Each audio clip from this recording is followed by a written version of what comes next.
ఈ video click చేసిన వాళ్ళకి నా ధన్యవాదములు. ప్రతి ఒక్కళ్ళు చివరి వరకు ఈ వీడియోని చూడండి.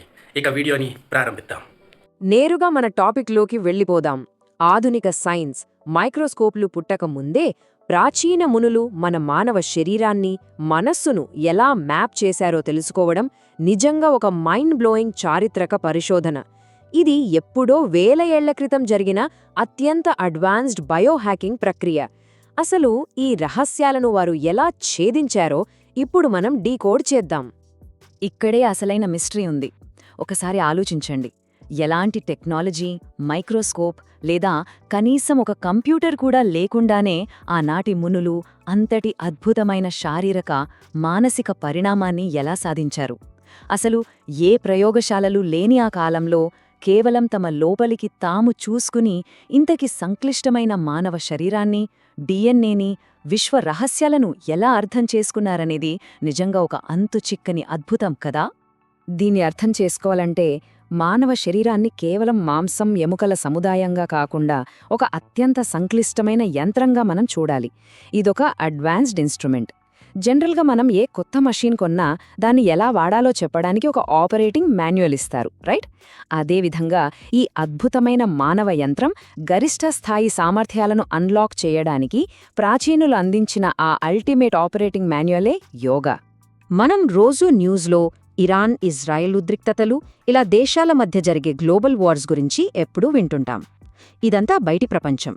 కాని దానికి పూర్తి భిన్నంగా మన మానవ మనస్సులో ప్రతిరోజూ ఏకాగ్రత కోసం ఒక నిశ్శబ్ద పోరాటం జరుగుతూనే ఉంటుంది.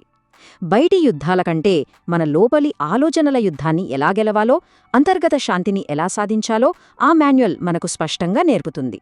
మన పరిశోధనలో మొదటి భాగం ఆదియోగి, మానవాళి మొదటి శాస్త్రవేత్త. ఇక్కడ మనం గమనించాల్సిన అత్యంత ఆశ్చర్యకరమైన విషయం 72,000 అనే ఈ భారీ సంఖ్య. ఎలాంటి మెడికల్ ఇమేజింగ్, ఎక్స్రేలు, ఎంఆర్ఐ స్కాన్లు లేని కాలంలోనే ఈ ప్రాచీన శాస్త్రవేత్త మానవ శరీరంలోని 72,000 నాడులను, అంటే అత్యంత సూక్ష్మమైన ఎనర్జీ మరియు న్యూరల్ నెట్వర్క్ని విజయవంతంగా మ్యాప్ చేశారు. శరీరాన్ని కోయకుండానే లోపలి సిస్టమ్ని ఎలా చూడగలిగారో అనేది ఈనాటికీ ఆధునిక వైద్యశాస్త్రానికి ఒక సవాలే. ఈ ఇంపాసిబుల్ ఫీట్ని సాధించడానికి వారు తమ మనసునే ఒక ప్రయోగశాలగా మార్చుకున్నారు. బయటి ప్రపంచంలోని డిస్ట్రాక్షన్స్కి దూరంగా ఉండటం, భౌతిక బంధాల నుండి నిర్లిప్తతను సాధించడం ద్వారా తమకంటూ ఒక ఇంటర్నల్ ల్యాబ్. ఆగండి. ఇంతవరకు వీడియో చూసినందుకు చాలా ధన్యవాదములు. మీకేమన్నా ఎటువంటి డౌట్లు ఉంటే ఆ డౌట్ని కింద కామెంట్లో మీరు పొందపరచండి. నేను ప్రతి దానికి రిప్లై ఇస్తాను. ఇక మిగతా వీడియోని కంటిన్యూ చేద్దాం. క్రియేట్ చేసుకున్నారు. బూడిదను పూసుకోవడం లాంటివి ఈ భౌతిక నిర్లిప్తతపు ఒక సింబల్ మాత్రమే. తమ ఆలోచనల అలలను పూర్తిగా ఆపివేసి మానవ పరిణామాన్ని నెక్స్ట్ లెవెల్కి తీసుకెళ్లిన పర్ఫెక్ట్ ప్రయోగమిది. ఇక రెండవ భాగం ప్రాచీన కాలపు గొప్ప సైకాలజిస్ట్ పతంజలి. ఆయన విశ్లేషణ ఎంత బ్రిలియంట్గా ఉంటుందంటే ఆయన ప్రతిపాదించిన ప్రధాన సిద్ధాంతం యోగశ్చిత్త వృత్తి నిరోధః. సింపుల్గా చెప్పాలంటే మనసులో కలిగే గజిబిజి ఆలోచనలను, అంటే ఆ మెంటల్ క్లటర్ని ఆపడమే యోగా. మనిషి దుఃఖానికి, అలానే మనం దేనిపైనా ఫోకస్ చెయ్యలేకపోవడానికి అస్సలు కారణం మన మైండ్లో జరిగే ఈ అంతులేని గందరగోళమేనని ఆయన చాలా స్పష్టంగా గుర్తించారు. మరి ఈ గందరగోళాన్ని సాల్వ్ చేయడానికి ఆయన ఏం చేశారంటే ఒక సైకలాజికల్ మెట్ల దారిని డిజైన్ చేశారు. అదే అష్టాంగ యోగా. ఇది బేసిక్ బిహేవియర్ రూల్స్ అయిన యమ నియమాలతో మొదలవుతుంది. ఆ తర్వాత ఆసనాలు, శ్వాసను కంట్రోల్ చేసే ప్రాణాయామం, ఇలా ఒక్కో మెట్టు ఎక్కుతూ చివరకు కంప్లీట్ ఫోకస్ లేదా సమాధి స్థితికి చేరుకునేలా ఇది పర్ఫెక్ట్గా ఇంజనీర్ చేయబడింది. ఇక్కడ చాలా ఇంట్రెస్టింగ్గా ఉండే ఫార్ములా ఒకటుంది. మన శరీరం ఒక పరికరం అయితే దాన్ని నడిపించే ఇంధనం లేదా ఫ్యూయల్ అనేది మన శ్వాస. ఈ ఫ్యూయల్ని కంట్రోల్ చేయడం ద్వారా మనసు యొక్క ఎమోషనల్ స్పీడ్ని నేరుగా కంట్రోల్ చేయొచ్చు. అంటే శ్వాసను మన ఆధీనంలోకి తెచ్చుకుంటే ఆటోమేటిక్గా మన మనసు కూడా మన మాట వింటుంది. ఇదొక అద్భుతమైన బయోహ్యాకింగ్ టెక్నిక్. మూడవ భాగం మెడిటేషన్ మరియు న్యూరోప్లాస్టిసిటీని డీకోడ్ చేయడం. మనం తరచుగా వినే ఈ మూడవ కన్ను అనే కాన్సెప్ట్ని ఏదో మాయగానో పురాణ గాథగానో తీసిపారేటండి. సైంటిఫిక్గా చూస్తే తీవ్రమైన ఏకాగ్రత ద్వారా మన మెదడులోని నిద్రాణమైన భాగాలను యాక్టివేట్ చేసి బ్రెయిన్ యొక్క మ్యాక్సిమం కెపాసిటీని అన్లాక్ చేయడానికి చేసే న్యూరల్ రీవైరింగ్నే థర్డ్ ఐ అంటారు. అంటే బ్రెయిన్లో వాడకుండా వదిలేసిన భాగాలను పవరప్ చేసే ఒక ఖచ్చితమైన టెక్నాలజీ ఇది. ఈ అత్యంత ఆగండి ఇంతవరకు వీడియో చూసినందుకు చాలా ధన్యవాదములు. మీకేమన్నా ఎటువంటి డౌట్లు ఉంటే ఆ డౌట్ని కింద కామెంట్లో మీరు పొందపరచండి. నేను ప్రతి దానికి రిప్లై ఇస్తాను. ఇక మిగతా వీడియోని కంటిన్యూ చేద్దాం. లోతైన ఫోకస్ని తురియా స్థితి అంటారు.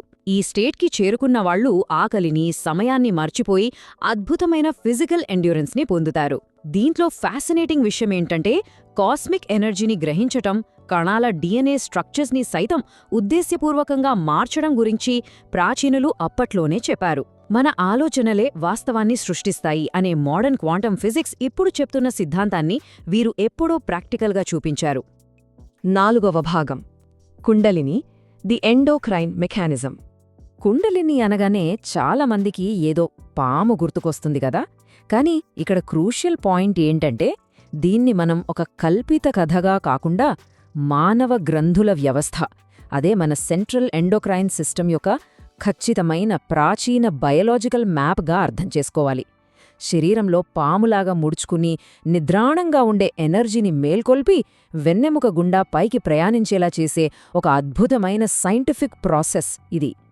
అసలు ఈ మెకానిజం ఎందుకంటే కేవలం ఆహారం, నిద్ర, భయం లాంటి బేసిక్ యానిమల్ ఇన్స్టింక్ట్స్ నుండి మనిషిని బయటకు తీసుకురావడానికి, అక్కడ్నుండి లోతైన కరుణ, సూపర్ హ్యూమన్ ఇంటెలెక్ట్ లాంటి అత్యున్నత పరిణామస్థితికి వెళ్లేలా చేసే ఒక ఎవల్యూషనరీ లీప్ ఇది. సింపుల్గా చెప్పాలంటే మనల్ని ప్రాథమిక స్థాయి నుండి దైవత్వపు స్థాయికి అప్గ్రేడ్ చేసే వంతెన. చరిత్రలోని గొప్ప మేధావులందరూ బుద్ధుడి సహస్రార స్థితి నుండి నికోలా టెస్లా, ఆల్బర్ట్ ఐన్స్టీన్ లాంటి సైంటిస్టుల డీప్ ఫోకస్ వరకు వీళ్లందరూ తెలియకుండానే బహుశా ఇదే బయోలాజికల్ ఫ్రీక్వెన్సీని ట్యాప్ చేసి ఉంటారు. ఈ ఫ్లో స్టేట్లోకి వెళ్లడం వల్లే వాళ్లు సాధారణ అవగాహనకు మించిన సమాచారాన్ని యాక్సెస్ చేయగలిగారు. ఒక రకంగా యూనివర్సల్ డేటాబేస్కి కనెక్ట్ అవ్వగలిగారు. 5వ భాగం మోడర్న్ యాంటీడోట్, అంటే ఈనాటి సమాజానికి పరిష్కారం. ఈ ప్రాచీన టెక్నాలజీ ఈనాటి 21వ శతాబ్దానికి ఎందుకు అవసరమంటే, ఒకవైపు స్మార్ట్ఫోన్ల అడిక్షన్, నోటిఫికేషన్ల గోల, ప్రపంచవ్యాప్తంగా టెన్షన్లు, ఇదొక ఎండ్లెస్ డిజిటల్ వార్ఫేర్. వీటన్నింటికీ విరుగుడు మన ప్రాచీనులు చెప్పిన అంతర్గత శాంతి మరియు ఎమోషనల్ రెగ్యులేషన్. అందుకే ఈ యోగా మాన్యువల్ అనేది ఇప్పుడు ఏదో లగ్జరీ కాదు, మన బ్రెయిన్ బర్నౌట్ అవ్వకుండా కాపాడుకోవడానికి ఇది ఒక అబ్సల్యూట్ నెసెసిటీ. దీన్ని ప్రాక్టికల్గా అప్లై చేయడానికి రోజుకు గంటలు అక్కర్లేదు. జస్ట్ రోజుకి ఒక 10 నిమిషాలు కేటాయిస్తే చాలు. ఆ కాస్త సమయం మీ బేస్లైన్ స్ట్రెస్ని తగ్గించి అద్భుతమైన మానసిక స్పష్టతను ఇస్తుంది. మన హ్యూమన్ పొటెన్షియల్ని రీరైట్ చేసి సొసైటీలో ఫేస్ చేసే బర్న్అవుట్ నుండి మనల్ని మనం పూర్తిగా రక్షించుకోవచ్చు. సో ఈ మొత్తం పరిశోధన మనకు చెప్తున్న ఫైనల్ పాయింట్ ఒకటే: మన అల్టిమేట్ బయోలాజికల్ అప్గ్రేడ్కి సంబంధించిన ఆపరేటింగ్ మాన్యువల్ ఎక్కడో బయట లేదు, ఎప్పటినుంచో మన లోపలే వెయిట్ చేస్తుంది. మరి ఆ మాన్యువల్ చదవడానికి మనం సిద్ధంగా ఉన్నామా? మనల్ని మనం అప్గ్రేడ్ చేసుకోవడానికి ఆ మాత్రం టైం ఇవ్వలేమా? ఆలోచించండి. ఆగండి వెళ్ళిపోకండి. ఇంతవరకు వీడియో చూశారు కదా, మీరు ఏమర్థం చేసుకున్నారో ఒక మాటలో కామెంట్ సెక్షన్లో రాయండి. నేను తిరిగి దానికి రిప్లై ఇస్తాను. ఇక సెలవు, తర్వాత వీడియోలో కలుసుకుందాం.